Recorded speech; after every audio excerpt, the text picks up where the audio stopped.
Welcome sa Tagalog Manhwa Recap. Dumating na sina Shinlang sa Xuanwo Court, nagpaalam sila sa isa't isa, at kumaripas agad si Lee Chenkyo. Maya-maya pa ay pumunta si Shinlang sa study room, gumawa na ng move si Qiu Tianwei, iyon daw ang gusto niya. Father, maaari daw ba silang magdala ng 2,000 mga sundalo sa Jinshan Island, magpapanggap daw sila na lalabanan nila ang hukbo ni Qiu Tianwei. No problem, saad naman ni Count Jinzhou, inirally na raw ni Jinwei ang mga sundalo nila, aalis sila 2 araw mula ngayon. Hahasambit naman ni Shinlang sa kanyang isip, i-implement niya na raw ang plano niya ngayon sa Wangya Island. Shu Chen, sana hindi raw siya ma-disappoint nito, dahil hindi raw maaaring siya pa mismo ang pumunta sa Notchao City upang iseduce si Qiu Yao, hindi nga raw ba? Ilang sandali pa ay pumunta si Shinlang sa study room ni Mukong at inihagis niya sa harap nito ang underwear. Salamat lang, sambit naman ni Mukong, ngunit hindi niya na raw gusto ang mga ganitong bagay ngayon. Kailan pa, tanong naman ni Shinlang, at sumagot naman si Mukong na magta-34 na oras na raw. Ha, sambit naman ni Shinlang sa kanyang isip, natatrack pa raw talaga nito ang oras. Sigurado daw siya na hindi mangyayaring titigil ito na mahilig sa mga ganitong bagay, kaya sinabi niya kay Mukong na ang underwear daw na ito ay pag-aari ni Zuli. Na siya namang nagpaluwa sa mga mata ni Mukong. Talaga? Oo, sagot naman ni Shinlang. Lang nakipagsiping ka ba kay Zuli, tanong ni Mukong, damyu, sambit naman ni Shinlang sa kanyang isip, naku, kung maaari niya lang daw sanang bugbugin ang matabang ito. Biro lang, saad naman ni Mukong. Bumalik na sa pagsusulat si Mukong at nagsabing hindi na raw siya maaaring magsalita ngayon, kailangan niya na raw mag-study. Ha, sambit naman ni Shinlang sa kanyang isip, pinapaalis na raw siya nito, tiyak na may gagawin daw itong kung ano.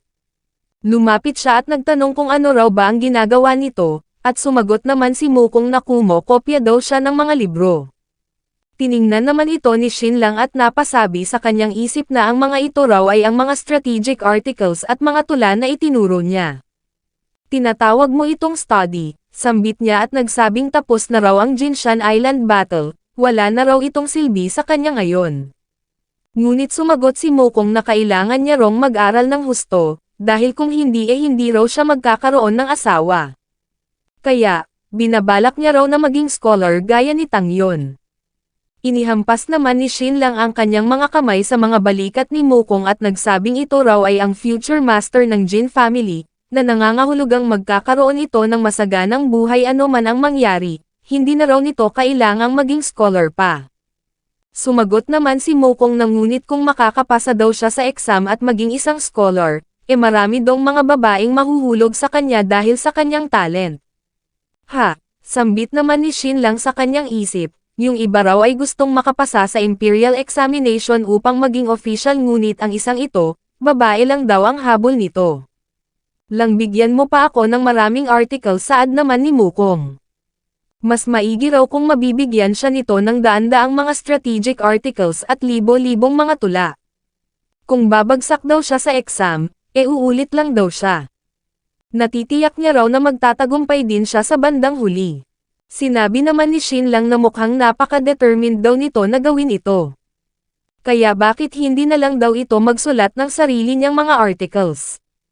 Ngunit sumagot lang si Mukong na matalino daw si Shinlang, bakit pagsusulatin daw siya nito, paano naman daw magsusulat ang isang fool na gaya niya? Tama, kasambit naman ni Shinlang sa kanyang isip, grabe, naging speechless daw siya sa sagot nito. Nang biglang nag-report si Jinzhou kay Shinlang na nandito raw ang Count of Jinhai, gusto raw siyang makita nito. Lumipat ang eksena sa reception hall ng Count of Xuanwo kung saan sinabi ni Count Tanglun na gaya ng napagkasundoan, iha-handover na nila ang Jinshan Island sa Jin family. Maaari daw silang pumunta doon upang i-check ito. Pumalakpak naman si Shinlang at nagsabing masaya raw siya at tinupad ni Count Tanglun ang kanyang pangako. Makalipas ang 2 araw ay nilid ni Count Jinzhou ang kanyang 2,000 mga sundalo, 200 mga smelting workers, at 800 mga miners patungo sa Jinshan Island. Dito ay personal na nag-escort ang young master ng Jinhai Court na si Tang Yon. Mr. Tang Yun sambit naman ni Shin Lang at nagsabing hindi niya raw ini-expect na takupa rin ng ama nito ang kanyang pangako. Dapat daw pala bigyan niya pa ito ng credits. Ang Jin at Tang family daw ay matagal nang magkaibigan. Though sa paglipas ng panahon nagkaroon ng maraming mga hindi pagkakaintindihan, masaya raw siya na maayos na ang lahat ngayon. Oras na raw para i-resume nila ang kanilang friendship. Oo, tama ka, saad naman ni Tang Yun.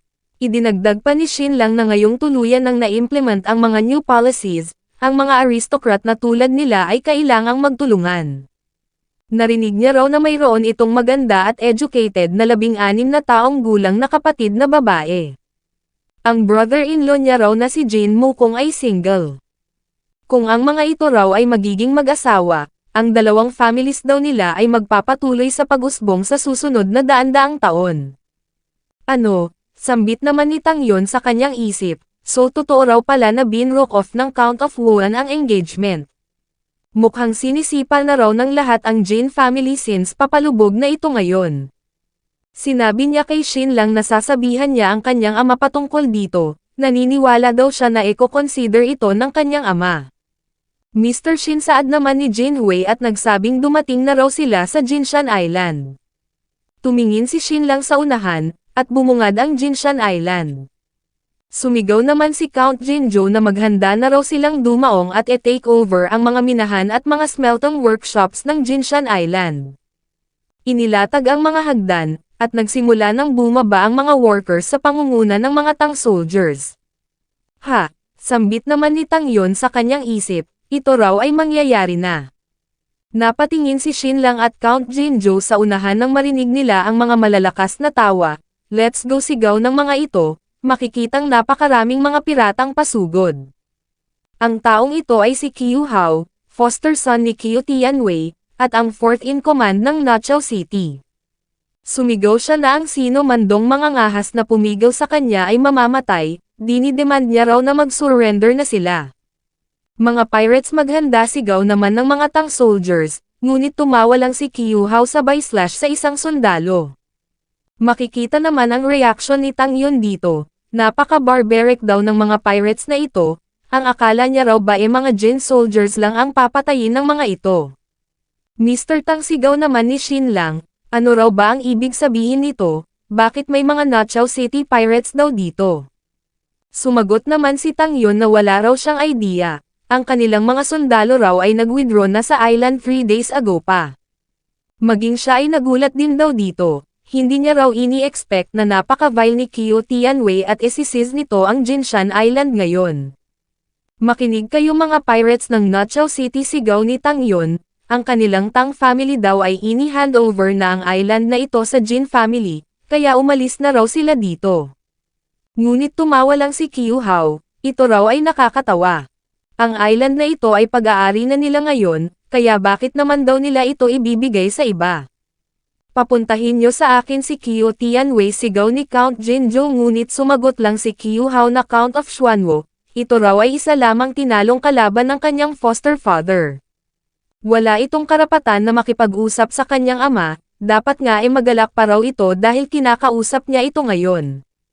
Itinuro niya ang ating bida at nagsabing ang pangalan nito ay Shin Lang, hindi raw ba, ang Jin family ay babagsak na.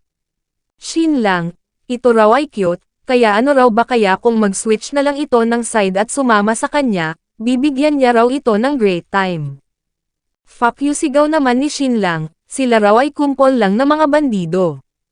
Ang pangahas naman daw nila na isiz ng ganito ang Jinshan Island, ito raw ay isang act of treason. Paparusahan daw sila ng emperor sa ginawa nilang ito. Ngunit tumawa lang si Qiu Hao at sumagot na ano raw ba ang pinagsasasabi nito, ang emperor nga raw mismo ang may gustong mawala na ang Jin family.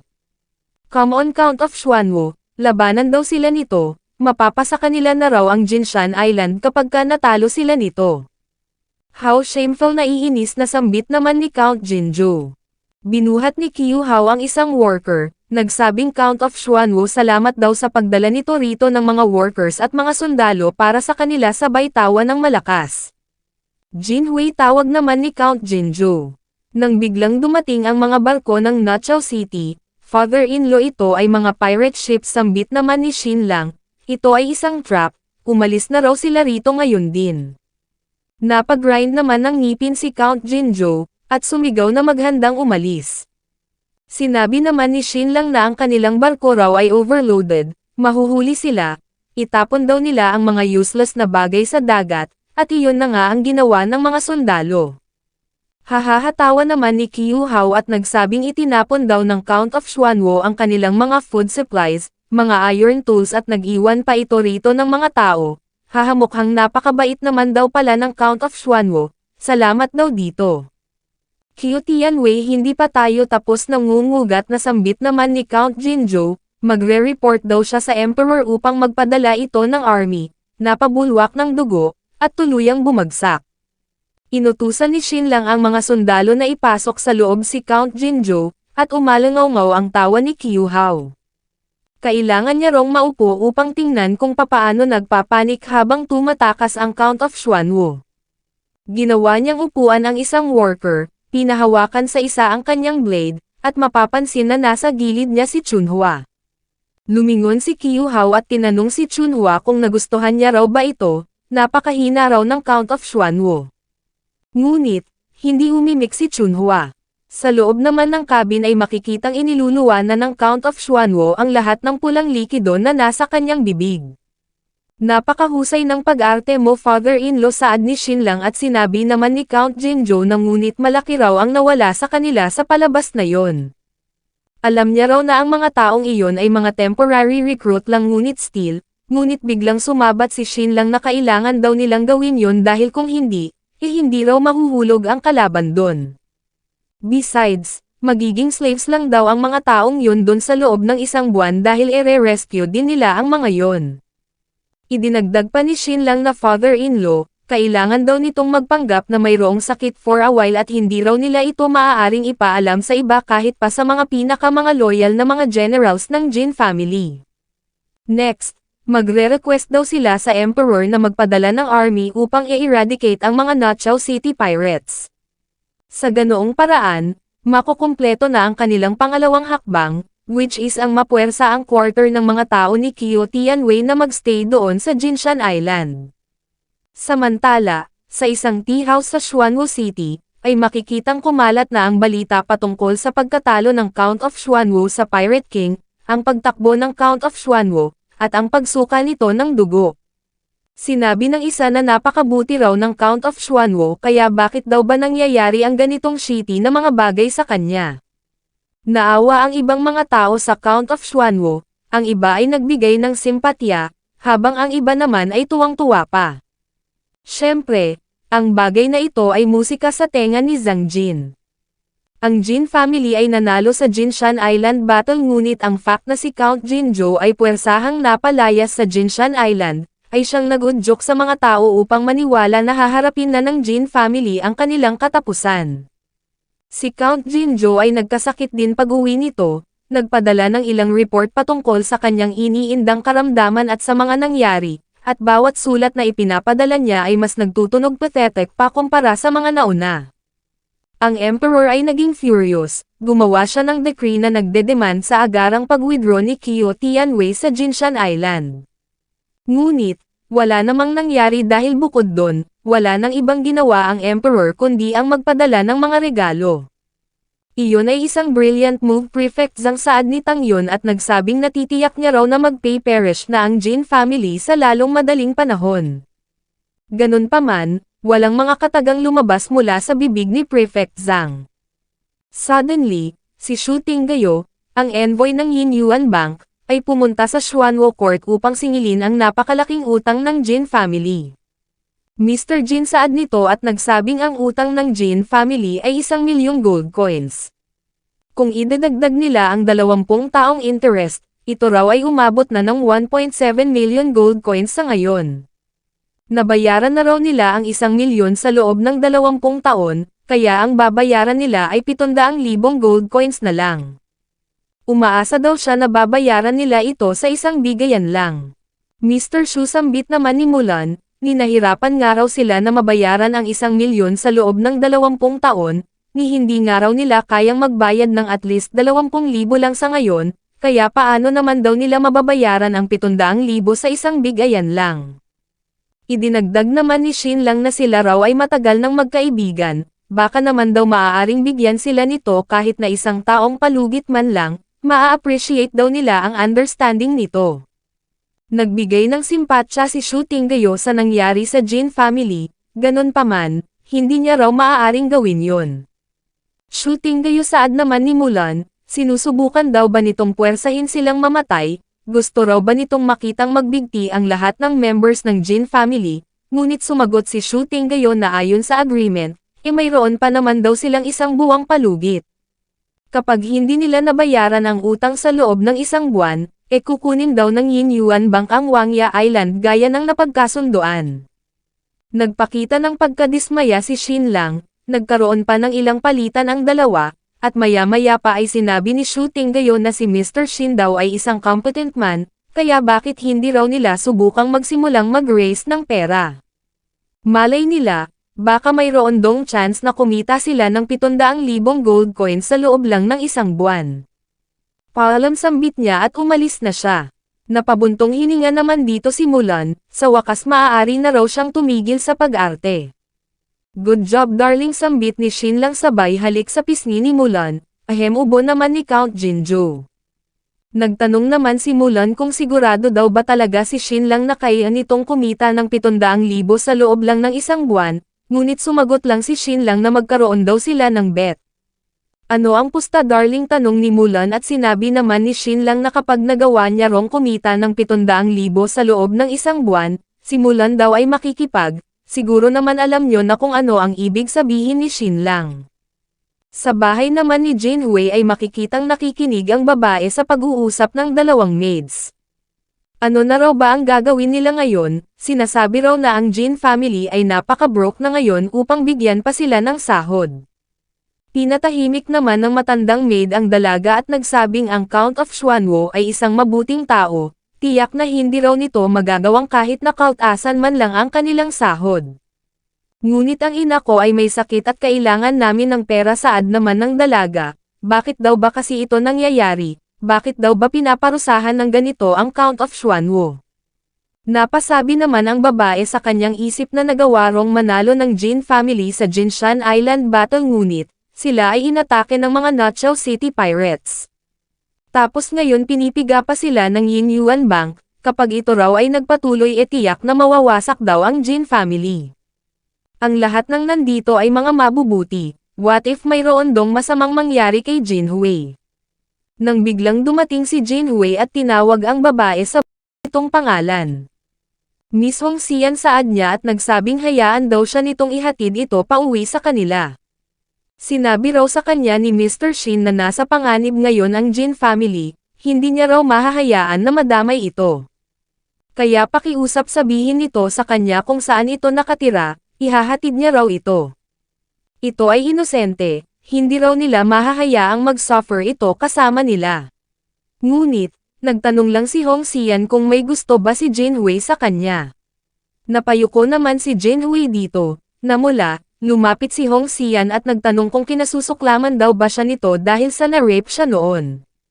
Hindi saad naman ni Jin Hui, ito raw ay isang strong-willed na tao, ang nangyari daw sa kanya ay naging dahilan lang upang mas erespeto niya pa ito, sa tingin niya ito raw ang pinaka-pure sa lahat. Hinawakan naman ni Hong Xian ang kamay ni Jin Hui at nagsabing kung ganun, magmula ngayon, siya raw ay asawa na nito at ang silid na ito, ay ang kanilang magiging wedding room. Itinulak niya papasok sa bahay si Jin Hui, diretso sa kama, at, mas nauna pang na-consummate ni Jin Hui ang kanyang marriage kaysa sa kay Shin Lang. Sa study room naman ay napasabi si Shin Lang sa kanyang isip na ngayong maganda ang takbo ng plano niya, ang tanging pinag-aalala niya na lang daw ay si Shu Chen. Kapag ito ay nag-fail, tiyak na magkakaroon daw ng mga severe na consequences. Kailangan niya raw bang kumuha ng backup just in case, nang biglang nag-report si Jin Zong na mayroong dumating upang maningil ng utang.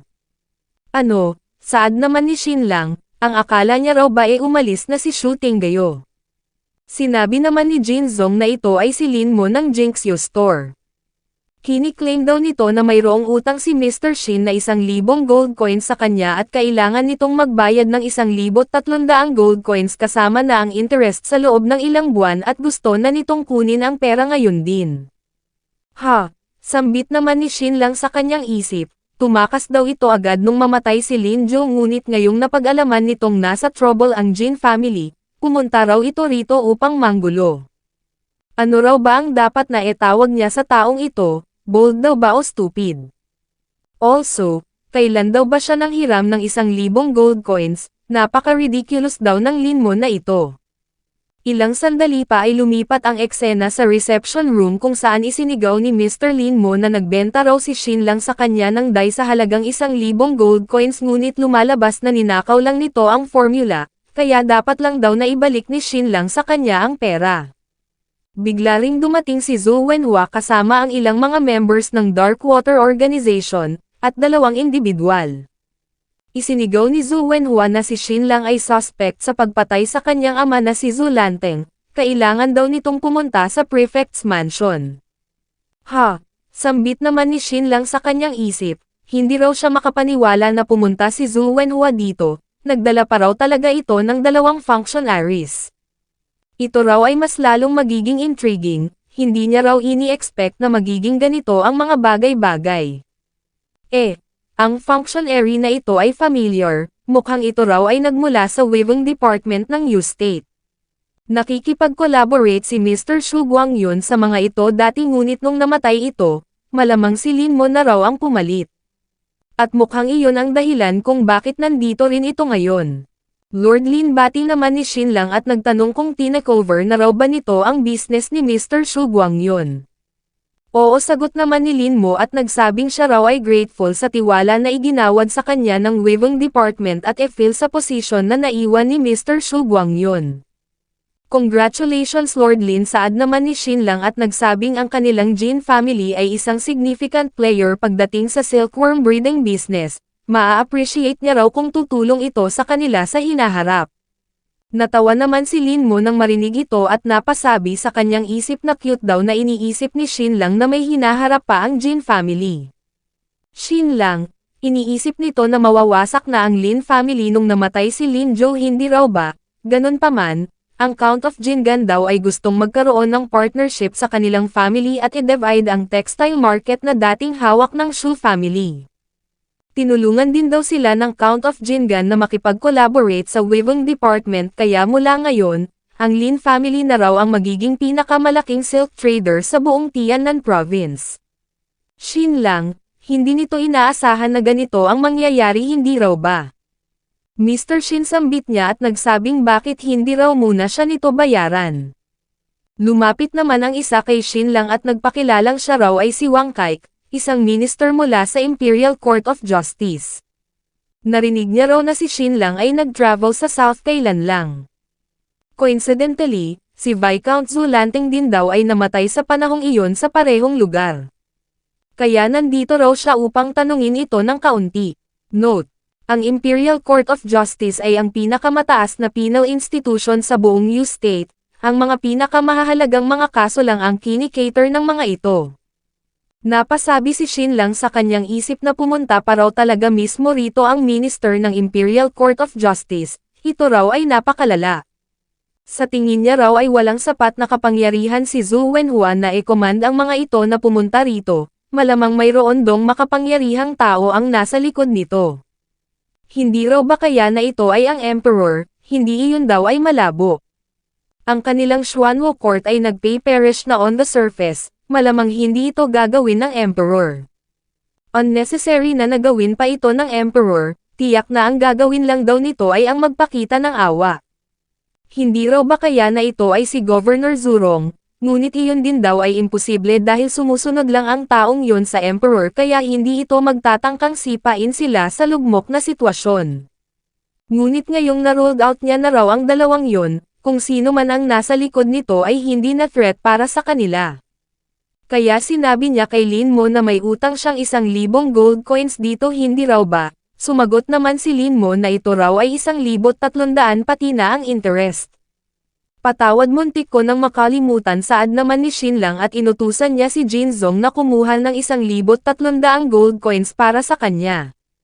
Mr. Shin, saad ni Jin Zong, ngunit wala na raw silang pera. Sumigaw naman si Shin Lang na may utang siya kay Lin Mo kaya kailangan niya itong bayaran, kunin na lang daw ni Jin Zong ang pera. Sige, sagot naman ni Jin Zong, ngunit biglang sumabat si Lin Mo na teka lang. Ang 1,300 gold coins daw ay personal na utang lang ni Shin Lang, ang Jin family ay mayroon din dong utang na pera sa kanya. Ha? Gulat na sambit naman ni Shin Lang sa kanyang isip, kailan pa raw ba nagkautang ang Jin family sa taong ito? Naglabas naman ng abakas si Lin Mo at nagsabing sa mga nagdaang taon, ang Jin family ni Shin Lang ay nagbebenta ng mga kakon sa kanila at sa Shu family. Ganun pa man, ngayong taon, kinuha daw ng mga ito ang kanilang silkworm eggs ngunit hindi nagbenta ng mga kakon sa kanila. May ginawa na raw siyang calculations, kailangang mag-compensate ng Jin family sa kanila ng 50,000 silkworm eggs. Ang isang silkworm egg ay nagkakahalaga ng 1 silver coin, ibig sabihin ang 5,000 silkworm eggs ay nagkakahalaga ng 2,500 gold coins. Plus idagdag pa ang 4 na buwang interest, 3,300 gold coins daw lahat-lahat. Na siya namang nagpainis kay Shin Lang at napasabi sa kanyang isip na ang kanyang Jin family daw ay nagbenta ng mga kakon sa mga ito ngunit hindi nila ito binili dahil gusto nilang ma-ruin ang Jin family financially. Tapos ngayon, pupunta rito ang bastard na ito at magsasabing maniningil dahil sa hindi nila ito binintahan ng mga kakons. Nandito raw ba ito upang i-test ang Jin family para sa kanyang master? Well, sambit ni Shin Lang at nagsabing ang Jin family ay nasa ilalim ngayon ng matinding financial pressure. Kaya natatakot daw siya na hindi sila makakabayad agad-agad. Kung kaya, Mr. Lin, maaari daw bang bigyan muna sila nito ng palugit? Ganoon ba, saad naman ni Lin Mo? Kung ganoon, gaano kahabang panahon daw ba ang kailangan nito? Kailangan ko ng 3 araw, saad ni Shin Lang, ngunit sumagot lang si Lin Mo na ang pagbayad ng utang ay isang mahalagang bagay. Kailangan niya na raw ang pera niya ngayon din. Hay, sambit naman ni Shin Lang sa kanyang isip, bakit daw ba nagyayabang na ngayon ang taong ito? Ito raw ba ay dahil sa kasama nito ang Chili Arch ng Darkwater Organization? Ano raw ba ang iniisip nito, ipapakulong siya ng Chili Arch kung hindi sila makakapagbayad? Fine, sambit niya at nagsabing ano raw ba kaya kung ganito na lang, bigyan siya nito ng 3 araw. At kapag dumating na ang due date ay magbabayad siya ng 3,600 gold coins, gagawa raw siya ng debt slip. Natigilan naman dito saglit si Lin Mo at nagsabing sige, pagbibigyan niya raw ito para sa kapakanan ng Count of Xuanwu. Makalipas ang ilang sandali ay ibinigay na ni Shin Lang ang debt slip. Shin Lang, sambit naman ni Lin Mo, dati ito raw ay napakayabang at napaka-aggressive. Ngunit ngayon, napaka-miserable na raw nito. Ano, pinagsisisihan na raw ba nito ang pinaggagawa niya, bay at agad na umalis. Kinatok naman ni Zhu Wenhua ang silyang kinauupuan niya at nagsabing Shin Lang, oras na para isettle nila ang mga bagay-bagay sa pagitan nila. Sumama daw ito sa kanila, at sabihin kung papaano nito pinatay ang kanyang ama. Ngunit biglang sumabat si Shin Lang at nagsabing, my lords, for some reason, pinagpapawisan daw ang buong katawan niya. Kaya pakiusap, hayaan daw muna nila siyang magpalit ng damit, babalik daw siya agad. Sinabi naman ni Wang Kaik na ngunit early winter na raw ngayon, paanong nangyaring pinagpapawisan ito ng husto? Mr. Shin Lang, ito raw ba ay takot o guilt? Ngunit sumagot lang si Shin Lang na patawad, my lords. Sa study room, ay mababakas ang inis sa mukha ni Shin Lang, kalabisan na raw yung ginawa ni Lin Mo kanina. Ang taong ito mismo ang nagdala ng sakunang ito sa sarili niya, hahayaan niya raw itong mamatay sa pinaka-disgraceful na paraan. At syempre, dapat wala rong magsuspecha na may kinalaman ang Xuanwu Court sa pagkamatay nito. Patawad sa pagtatanong, saad naman ni Shin Shisan, ngunit paano niya raw ba gagawin yun? Sinabi naman ni Shin Lang na ang Lin's Mansion ay sira-sira na sa paglipas ng panahon at kakaunting servants na lang ang mayroon sila. Natitiyak niya raw na ang bathroom ng mga servants ay napakarumi na ngayon, gusto niya rong mag-sneak in si Shin Shisan doon at gawing mas marumi pa ang bathroom nila. Yes, sagot naman ni Shin Shisan. Idinagdag pa ni Shin Lang na pagkatapos, maglagay ito ng mga laxatives sa pagkain ng Lin family upang magkaroon sila ng diarrhea. Kapag nagawang mapa-malfunction ni Shin Shisan ang mga bathroom na nasa labas, mapipilitin si Lin Mo at ang kanyang buong pamilya na gamitin ang restroom ng kanilang mga servants. Ganun pa man, ang restroom na yon ay matagal na panahon nang hindi nalilinisan kaya ito ay magpuproduce ng napakaraming methane gas. Magdala daw si Shin Shisan ng isang bucket ng sulfuric acid at ibuhos niya doon sa restroom upang mag-produce ng toneladang hydrogen. At pagpasok nila sa restroom, mag-set daw ng apoy si Shin Shisan upang mag-ignite ang mga methane gas at hydrogen na siyang magiging dahilan upang sumabog ang buong lugar. Ngunit, iyon ay hindi pa sapat, gusto niya rong wasakin ni Shin Shisan ang toilet seat upang mahulog sa kanilang dumi ang mga yon bago tuluyang sumabog ang restroom. Iyon ay napakagandang paraan para mamatay, either malulunod si Lin Mo at ang kanyang pamilya sa kanilang sariling dumi, o mahahagip ng pagsabog. Alright, maaari na raw itong umalis ngayon at maghanda, hihintayin niya na lang daw ang good news nito. Yes, saad naman ni Shin Shisan at napasabi sa kanyang isip na grabe napakalala raw ni Mr. Shin, wala raw siyang pake patungkol sa pagpatay ng mga tao ngunit ang paraan daw na nais nito, ay napakalupit at kakilakilabot. Sa presence ng ganito ka-ruthless na tao dito sa Xuanwo Court, natitiyak niya raw na isang kalokohan lang ang idea na mag-pay perish ang Jin family. Ilang sandali pa ay inutusan ni Shin Lang si Xiang Bing na kunin ang kanyang toolbox. Mr. Shin, saad naman ni Jin Zong, si Zhu Wenhua raw ay napaka-impatient, gusto raw nitong bumalik siya doon ngayon din dahil kung hindi, papasok daw ito rito at kakalagkarin siya nito ng personal. Ngunit sumagot lang si Shin Lang na bumalik daw ito doon at pakalmahin ang mga yon, susunod lang daw siya. Maya-maya pa ay nakuha na ni Xiang Bing ang toolbox, at nagpasalamat naman si Shin Lang. Binuksan niya ito raw ang gagamitin niya. Kumuha siya ng cotton buds at dahan-daang ibinuhos ang pulang likido na nasa bote, ipinahid sa kanyang balat, at nagtanong naman si Xiang Bing kung kailangan daw ba nito ng tulong. Ngunit sumagot lang si Shin Lang na hindi, mayroon daw itong magandang balat, ayaw niya raw itong mag-suffer para sa kanya. Maya-maya pa ay nagulantang si Xiang Bing sa kanyang nakita, Mr. Shin, hindi raw ba't ito ay chicken pox? Tiningnan naman ni Shin Lang sa salamin ang kanyang leeg at nagsabing mukhang gumana raw ang balak niya.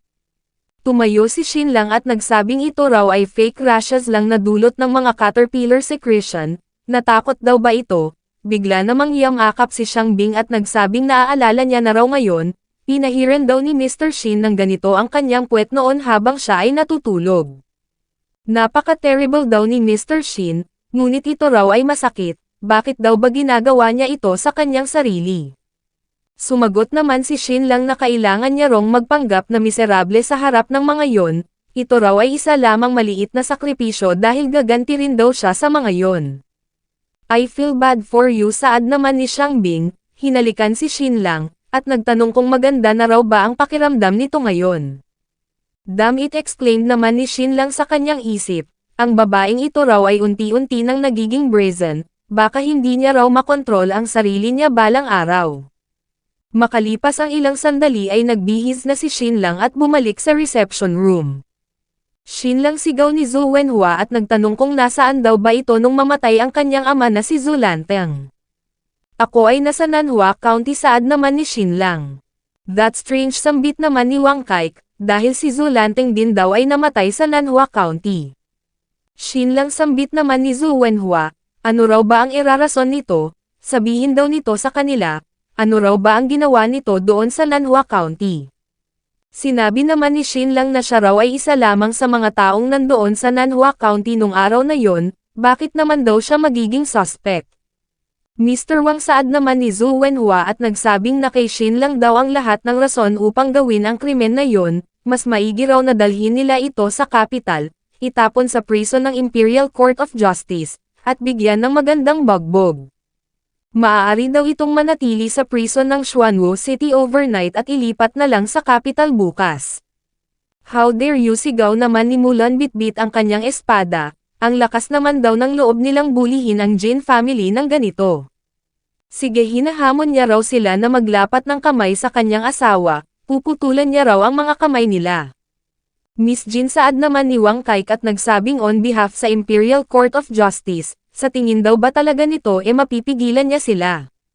Miss Jin Mulan saad naman ni Zhou Wenhua at nagsabing bilang respeto sa Jin family, ni hindi nga raw sila nagdala ng mga tao rito kaya umaasa daw siya na maging sensible ito.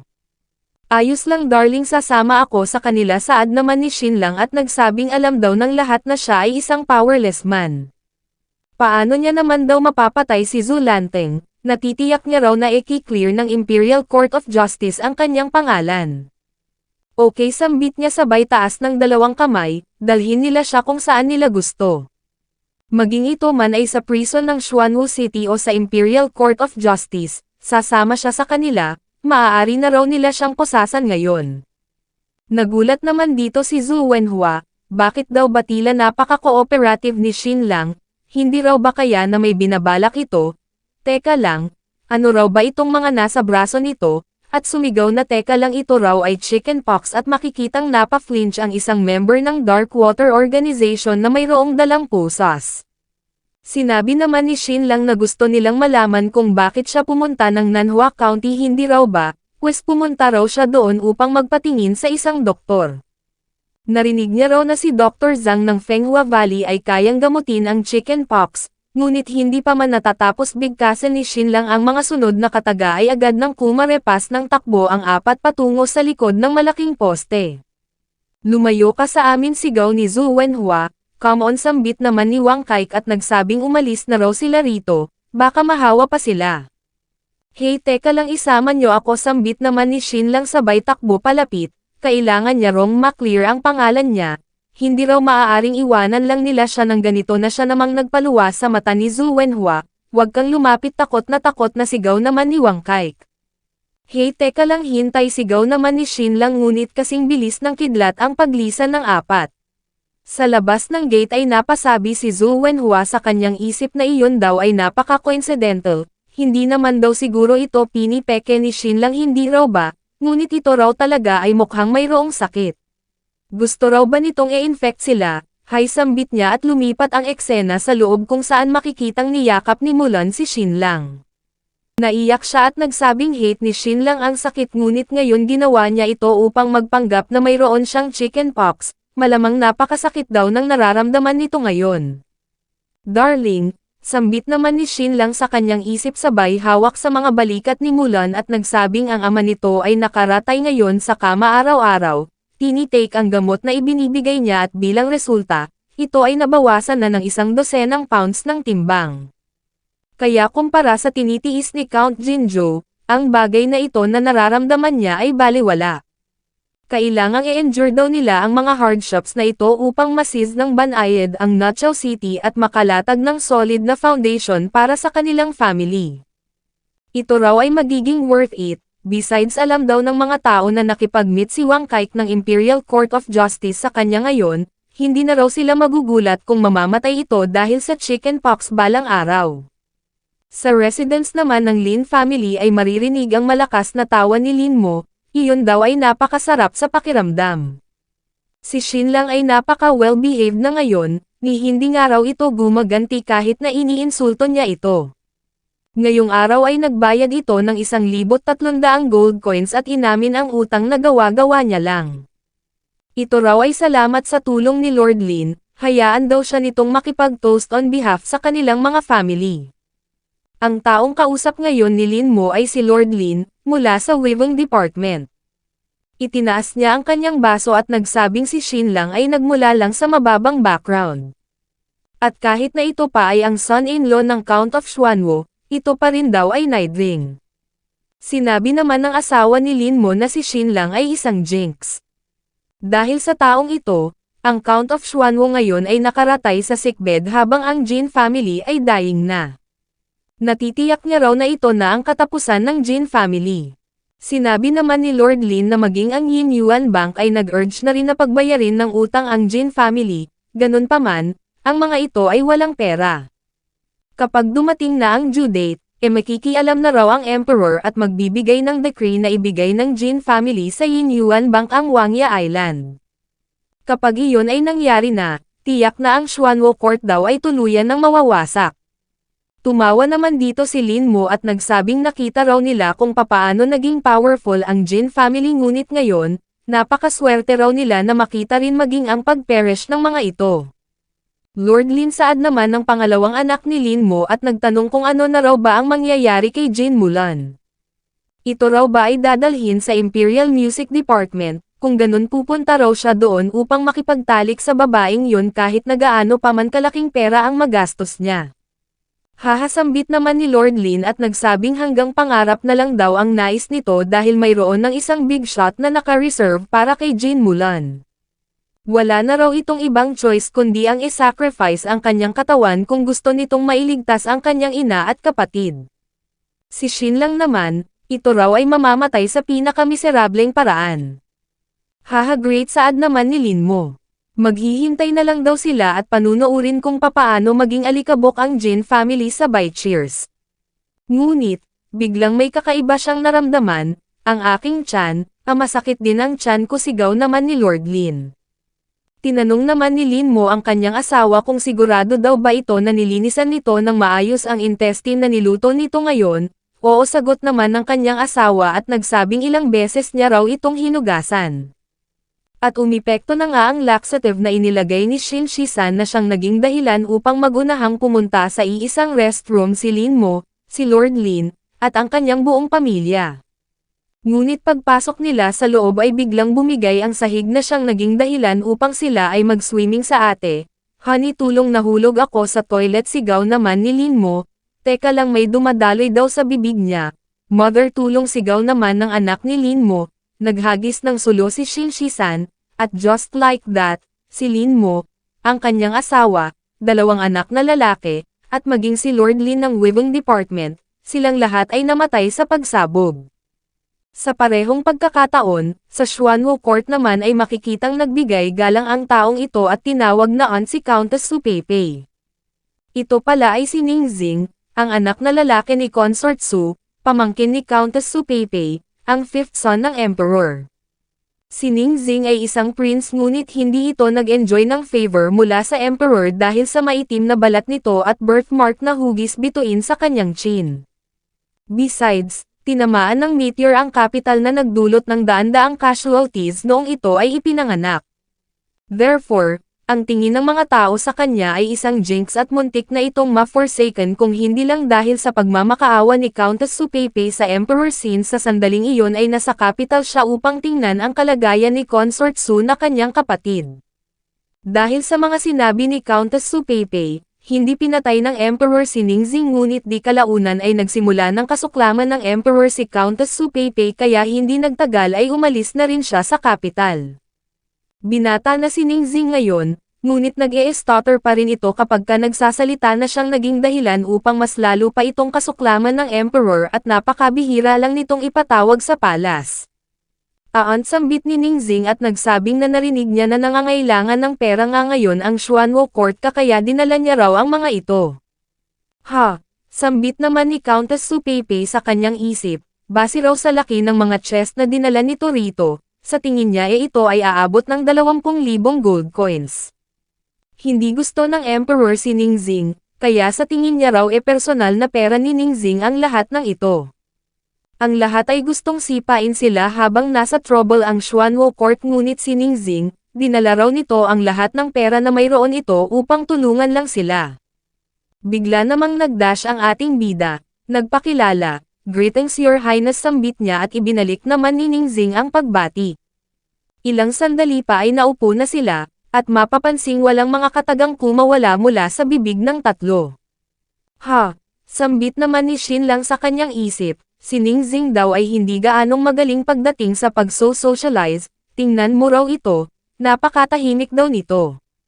Your Highness, saad naman ni Countess Su Peipei at nagsabing patawad at hindi raw makakapunta rito ang kanyang husband upang batiin ito, may sakit daw kasi ito at ayaw nitong makahawa. Paayos lang sagot naman ni Ningxing at nagsabing bibisitahin niya na lang daw ang kakanyang uncle mamaya. Your Highness, dagdag naman ni Countess Su Peipei at nagsabing salamat sa pera na dinala nito para sa kanila ngunit hindi nila ito maaaring tanggapin, pakiusap dalhin na lang daw nito pabalik ang mga gold coins na ito. Aunt, niniligtas mo ang bubuhay ko, kakailangan kong mamagbayad pautal na saad naman ni Ningxing. O also, pinakiusapan niya rin daw ang kanyang aama na payagang mag-aral si Mr. Jin Momokong sa Imperial Academy. Ang aama niya raw ay magpapadala na ng death decree sa lalong madaling panahon na siya namang ikinagulat ng dalawa. Ha, sambit naman ni Shin lang sa kanyang isip. Nagdala raw ito ng pera sa kanila at nag-isip pa ng paraan kung papaano may iligtas ang buhay ni Mukong. Pakunawari, si Mukong ay mag-aaral sa Imperial Academy ngunit in reality, ito ay mananatili sa poder ni Prince Ningxing upang maiwas sa trouble or at least mag-survive sa crisis. Ha, ano raw ba kaya ang ginawa ni Prince Ningxing upang mapapayag nito ang napaka-ruthless na emperor na yon? Thank you so much Your Highness, saad pa ni Shin lang. Lumalabas pala na upang mapapayag ni Prince Ningxing ang kanyang ama, lumuhad ito sa labas ng palas sa loob ng isang araw at gabi. At mula doon, binisita ni Prince Ningxing ang count sa kanyang sickbed bago ito tuluyang umalis. Sinabi niya kay Shin lang na kung mayroong masamang mangyari, lisanin daw nito ang U-State kasama ang kanyang pinsan na si Mulan. Ang Crown Prince ay mayroong pagtingin kay Mulan, natitiyak niya raw na tutulungan sila nun. Thank you Your Highness, saad naman ni Shin lang at napasabi sa kanyang isip na hindi siya makapaniwala na nang ahas na mag-imbot ang Crown Prince na si Ning Yi sa kanyang asawa. Sa paglipas ng mga araw, ang turmoil patungkol sa mga utang ng Count of Xuanwo ay mas lalo pang nag-intensify. Napatanong ang isa kung narinig na raw ba nila ang balita na wala nang balak na magbayad ng utang ang Count of Xuanwo. Oo, sambit naman ng isa at nagsabing ang lahat ng mga nobles at mga officials ay tinutuligsa na ang Jin family sa pagiging disgrace sa lahat ng mga aristocrat. Katapusan na raw ng Jin family, ngunit kahit na lugmok na ang Xuanwo court, patuloy pa rin daw si Shin lang sa pagiging domineering at ini-enjoy ang marangyang buhay sa Xuanwo court. Ang set ng outfits na isinusuot nito ay nagkakahalaga ng 200 gold coins, mahigit sa 100 isda ang kino-consume nito bawat meal, dahil tanging fish lips lang ang kinakain nito. Tiyak na ito raw ang dahilan kung bakit lugmok na ang Xuanwo court ngayon. Ang Xuanwo court ay wala ng salvation dahil sa prodigal na taong yon. Ang mga rumors patungkol sa Xuanwo court ay unti-unting nagiging napakamin at vicious. Sinasabing pinwersa ng Jin family na magpakamatay si Chili Arch Tianheng, nandaya ng 5,000 gold coins mula kay Lin Mo ng Jinxiu Store, ng defraud ng tens of thousands gold coins mula kay Xu Guangyon, pinatay ang buong Xu family at ang lahat ng mga perang na squander ay napunta kay Shin lang. Bilang resulta, naniwala ang mga tao na gumawa ng mga dirty work ang Count of Xuanwo dahil kay Shin lang, na siyang naging dahilan upang mas lalong kasuklaman ng mga tao si Shin lang. Suddenly ang Count of Xuanwo ay naging target of criticism sa buong U-State. Maraming mga supervisory censor ang nag-report sa Emperor, at nag-request na i-punish ang Jin family. At finally, ibinigay na ng Emperor ang decree. Kailangang ibigay ng Jin family ang Wangya Island sa Yinyuan Bank kung hindi sila makakabayad ng utang sa itinakdang araw. Haha, sambit naman ni Zhu Wenhua, mayroon na lang dong 13 araw na natitira. Hindi raw siya naniniwala na kayang makapag-produce ng 700,000 gold coins ang Jin family sa ganoon lang kaikling panahon. Kahit nga raw ang tax ng buong Tiannan province ay hindi ganoon kalaki. Kung kaya, sa darating na 12 araw, ang Jin family ay mag-pay perish na. Samantala, sa Xuanwo court naman ay napasabi si Mulan na hindi raw siya makapaniwala na 1,000 gold coins lang ang nahiram nila mula sa siyam na mga old aristocracy. Ninilinaw pang araw nila na magsasuffer din ang mga yon kapag ka na-ruin ang Jin family. Well, sambit naman ni Shin lang sabay yakap kay Mulan, ang mga taong iyon daw ay mga short-sighted. Ngunit wag dong mag-alala si Mulan, alam niya kung papaano makakakuha ng pera. Nang biglang dumating si Jin Hui at nag-report kay Shin lang na gusto itong makita ng kanyang asawa na si Hong Xian. Asawa, gulat na sambit naman ni Shin lang sa kanyang isip. Grabe ang bilis nun, kailangan niya rong maglaan ng oras upang paghandaan ang kasal ng dalawang ito. Papasukin mo siya saad ni Shin lang at nagpaalam naman si Mulan. Maya-maya pa ay pumasok na si Hong Xian, agad na umupo, na siya namang nagpataranta kay Jinhui. Bakit daw ba naupo na agad si Hong Xian kahit hindi pa ito sinasabihan ni Mr. Shin, paano kung ito raw ay offensive para kay Mr. Shin? Jinhui sambit naman ni Hong Xian at nagsabing umalis ito dahil may bagay siyang gustong sabihin kay Mr. Shin. Hindi naman makapaniwala si Shin lang dito, mukhang under daw si Jinhui sa asawa niya. Mr. Shin saad ni Jinhui at sumagot naman si Shin lang na sige maaari na itong umalis. Lumabas na si Jinhui, at sinabi ni Hong Xian na wala sana siyang balak na umuwi, ngunit nasa trouble daw ang Jin family ngayon kaya uuwi siya upang humingi ng tulong sa kanyang mga magulang. Nagulat naman si Shin lang nang marinig ito at napasabi sa kanyang isip na hindi niya raw inaasahan na ito ang sadya nito. Si Jing Hong Xian daw ay ang anak na babae ng Count of Zishan na si Jing Tuo, isang general ng Yu State. Si Jing Tuo ay ang second in command ng Western Army ng Yu State. Ito ay ipinadala ng Emperor upang i-hold si General Zhong, ang taong komo-control ngayon sa buong Western Army. Ganun pa man, si Jing Hong Xian daw ay ipinanganak na mayroong karamdaman at infertile. Ito raw ba ay kinasusuklaman ng kanyang ama dahil doon kaya pinwersa nitong may kasal si Jing Hong Xian sa Zhou family, kung ganoon nga, mapipersuade daw ba nito ang kanyang ama na tulungan sila, still, masaya pa rin daw siya at nag-offer ito ng tulong. Miss Jing sambit niya at nagsabing napakaswerte raw ni Jinhui at siya ang naging asawa nito. Ngunit, ayaw niya nang i-burden pa ito sa trouble ng kanilang Jin family. Maaari raw itong manatili lang dito sa Xuanwo Court, at mamuhay ng mapayapa kasama si Jinhui. Nagulat naman si Hong Xian nang marinig ito at nagtanong kung sigurado daw ba talaga si Shin lang na hindi nito kailangan ang kanyang tulong. Oo, wag kang mag-alala, sagot naman ni Shin lang. Okay bye saad naman ni Hong Xian at agad na lumabas. Anong nangyari Hong Xian, tanong naman ni Jinhui, bakit ini-ignore siya nito, pakiusap Hong Xian, hintayin daw siya nito. Maya-maya pa ay nakarating na sila sa bahay ni Jinhui. Itinoon ni Hong Xian ang kanyang kamao sa dibdib ni Jinhui, at nagsabing may itinatago ito sa kanya, hindi raw ba? Patawad Hong Xian saad naman ni Jinhui sabay baling ng tingin, ngunit mayroon dong mga bagay na hindi niya maaaring sabihin. Dibale sambit naman ni Hong Xian sabay yakap, mahal na mahal niya raw ito dahil sa pagiging loyal nito. Sa kabilang dako naman ay tumayo si Shin lang sa harap ng bintana at napasabi sa kanyang isip na malalaman mo lang daw kung sino ang tunay mong kaibigan at hindi sa oras ng kagipitan. Nang biglang dumating si Xiang Bing at sumigaw na mayroon dong ipinadalang sulat si Xu Chenchen. Oh, sambit naman ni Shin lang, tinanggap ang sulat, Xu Chenchen, pakiusap wag daw siya nitong i-disappoint. Binuksan niya ang envelope, binuklat ang papel, at nagsimulang magbasa. Shin lang, ako ngayon ay nagtatrabaho bilang isang cleaning lady, mayroon ding 12 ng mga cleaning ladies dito. Silang lahat ay napakaganda, ito ay hindi ka panipaniwala. Kailangan kong makipag-compete sa kanila para lang sa isang pirasong dahon. Ang lugar na ito ay hindi kanlungan ng mga kababaihan, actually, si Qiu Yao ay isang halimaw. Kasambit naman ni Shin lang sa kanyang isip, mukhang ang mga great martial artist daw na ito ay quirky in some ways.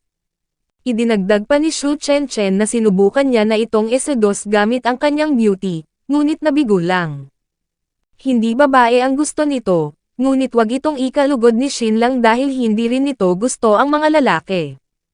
Nakita na raw ng sarili niyang mga mata kung papaano nito pinatay ang libo-libong mga kalalakihan. Ha! Sambit naman ni Shin lang, bakit daw ba bigla na lang siyang nanlamig? Idinagdag pa ni Xu Chenchen na ang lugar na ito ay strictly hierarchical. Sa itaas niya, mayroong 4 na mga superior.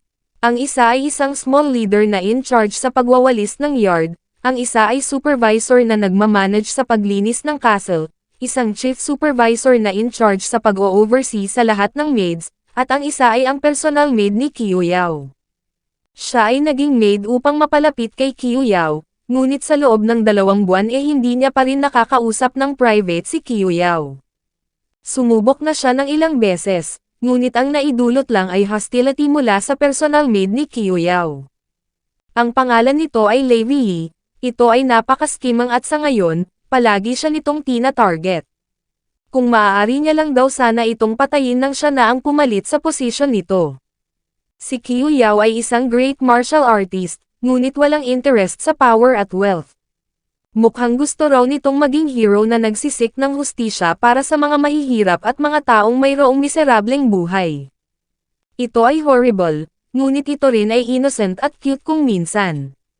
Maaari na rong tumigil si Shin lang sa pag-imbot kay Kiyuyao, wala rong good enough para sa isang perfect at domineering na babaeng tulad ni Kiyuyao. Sambit naman ni Shin lang sa kanyang isip, nababaliw na raw ba ang babaeng ito, bakit daw ba pakiramdam niya hinahangaan ng husto ni Shu Chen si Kiyuyao? No way, hindi naman daw siguro ito naging fan ni Kiyuyao, hindi raw ba?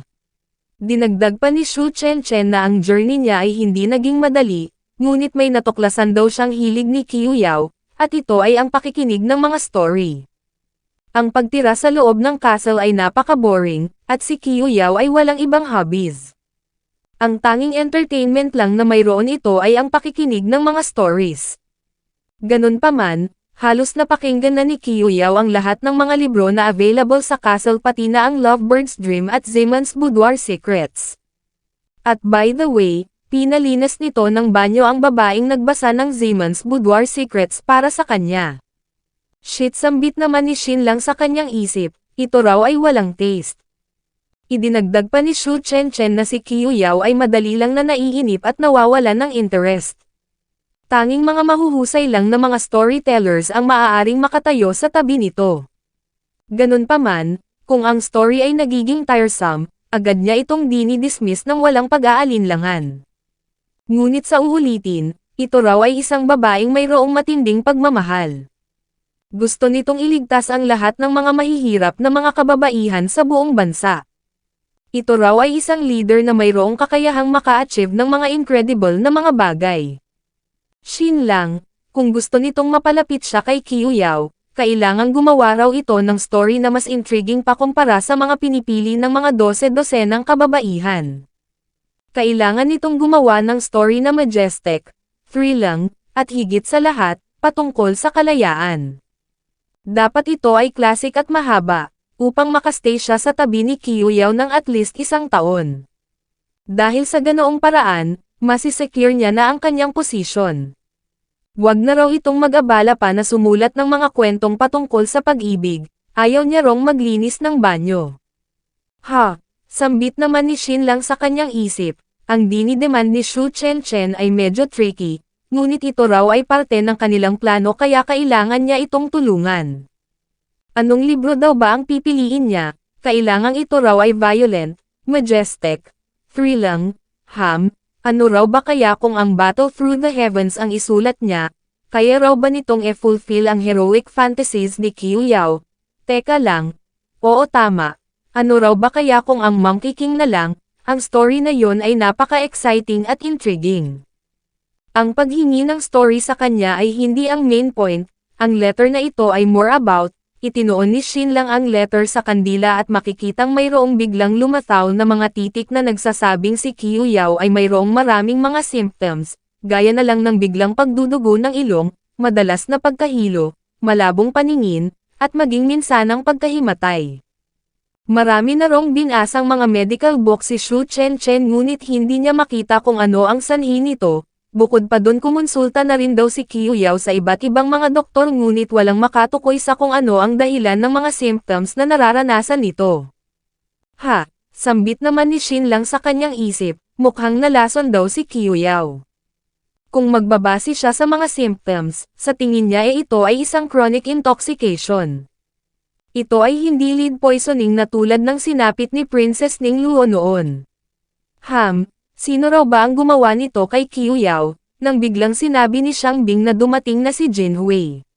Mr. Shin saad niya at nagsabing narito na ang mga taong nagmula sa Tiandao Chamber of Commerce na inimbita nito, saan niya raw ba dadalhin ang mga ito? Note: ang Tiandao Chamber of Commerce ay ang pangalawa sa pinakamalaking Chamber of Commerce sa buong mundong ito. Papuntahin mo sila sa underground chamber natin saad naman ni Shin Lang. Ilang sandali pa ay lumipat ang eksena sa underground chamber ng Xuanwu Court. Greetings my lords, ako si Shin Lang, bati ng ating bida sa dalawang individual, at ibinalik naman ng dalawa ang pagbati. Sinabi ng isa na ayon sa mga sabi-sabi, ang Jin family ay mababankrupt na ngunit, mukhang si Mr. Shin daw ay patuloy pa rin sa pag-e-enjoy sa kanyang luxurious life. Base raw sa napakagarang suot nito ngayon, lumalabas na mukhang yung mga kumakalat daw pala na mga sabi-sabi ay walang katotohanan.